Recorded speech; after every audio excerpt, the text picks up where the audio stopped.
Чихазина, Девлет Коша, Убай час, Савах Удалис, Подрайда, Алладач. Assalamu alaikum. Шачу маманы самиша шадя, мамана самиша шадя за. Зо ден измисли на сайт культурна автономия Икилия, представитель куратор проекта в Таджикистане, Артем Избар, Артем Дукасумов. Иначе через блогера, сейчас как раз снимется, люди есть, как бы это говорят. Как я задумал, маленький. Сейчас.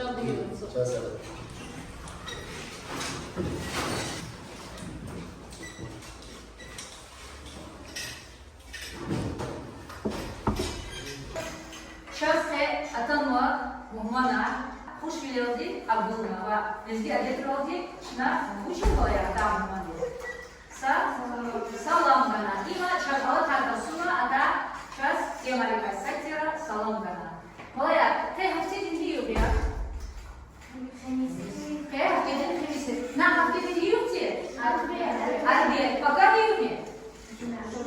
Ya, pazar dinliyoruz. Maçı olsa? Ya, я сейчас устал? Воскресенье. Aferin Zoya. Играемся лесбич Алан. Алан Ата. Чехия. Шагат күн адам тула.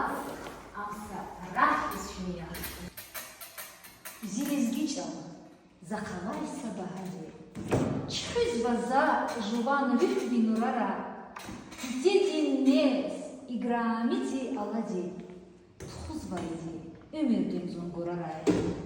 Eminani Süleyman'ın Sazyabun, Lezgiçilin Abumiya Nazya. Merekatya, Berekatya Lezgiçal, Zican Namus, Herekatya Lezgiçal.